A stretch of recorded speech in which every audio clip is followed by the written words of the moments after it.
ఈ మధ్య కాలంలో కొన్ని సినిమాల్లో నరికిన తల ఓ చేతిలో మరో చేతిలో రక్తం కారుతున్న కత్తితో నడుచుకుంటూ పోలీస్ స్టేషన్కు హీరో కానీ హీరోయిన్ కానీ వచ్చిన సీన్లు బాగా పాపులర్ అవుతున్నాయి. అయితే రీల్ సీన్గా ఒళ్ళు గగులు పొడుతున్న ఈ దృశ్యం అప్పుడప్పుడు రియల్గా చోటు చేసుకొని తీవ్ర సంచలనాన్ని రేపుతోంది. తాజాగా యూపీలో ఇలాంటి సంఘటనే స్థానికంగా తీవ్ర కలకలం రేపడంతో పోలీసులకు సైతం చెమటలు పట్టింది. ఓ 18 ఏళ్ల యువతి ఏకంగా రాజకీయ నాయకుడిని గొడ్డలతో నరికేసింది. తరువాత రక్తంతో తడిసిన గొడ్డలి ఒంటిపై రక్తం నిండిన బట్టలతో కిలోమీటర్ నడుచుకుంటూ వెళ్లి పోలీసుల ముందు లొంగిపోయింది. ఇక ఆ యువతి పట్టపగలు ఇలా భయంకరంగా గ్రామంలో నడుచుకుంటూ వెళ్తున్నప్పుడు చూసిన ఊరి జనం భయంతో పరుగులు తీశారు. ఏకంగా ఓ పార్టీకి చెందిన నేతనే యువతి హత్య చేయటం తీవ్ర కలకలాన్ని రేపింది. ఇక వివరాల్లోకి వెళ్తే ఈ సంచలనం ఉత్తరప్రదేశ్లోని బాందా జిల్లా బబేర్లో చోటు చేసుకుంది. మురావల్ గ్రామానికి చెందిన ఓ 18 ఏళ్ల యువతి చేతిలో రక్తం నిండిన గొడ్డలతో డైరెక్ట్గా పోలీస్ స్టేషన్లోకి ప్రవేశించింది.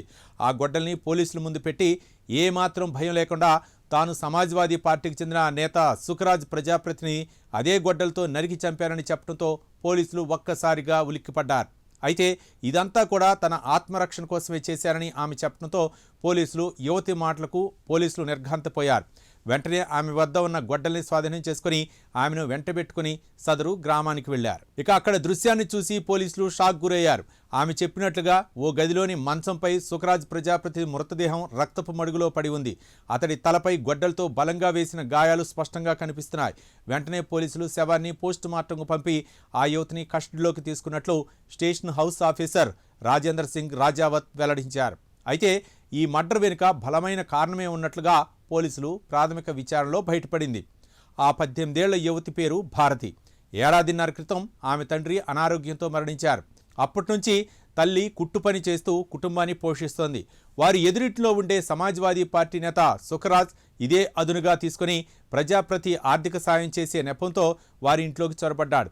ఈ క్రమంలో భారతి తల్లికి సుఖరాజ్కు మధ్య సాన్నిహిత్యం పెరిగింది. అది కాస్త కుటుంబంలో గొడవలకు దారితీసింది. ఈ క్రమంలో సుఖరాజ్ తరచూ మద్యం సేవించి వారి ఇంటికి రావటం మొదలుపెట్టాడు.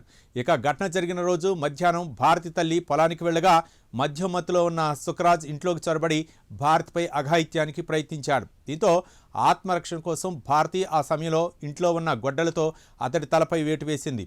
ఒకే దెబ్బకు అతడు నేలకొరగా ఆ తర్వాత కూడా మరో 2 సార్లు కొట్టడంతో సుఖరాజ్ అక్కడికక్కడే రక్తపు మడుగులో ప్రాణాలు వదిలాడు. హత్యానంతరం భారతి సుమారు కిలోమీటర్ దూరం నడిచి వెళ్లి పోలీస్ స్టేషన్లో ఆయుధంతో సహా లొంగిపోయింది.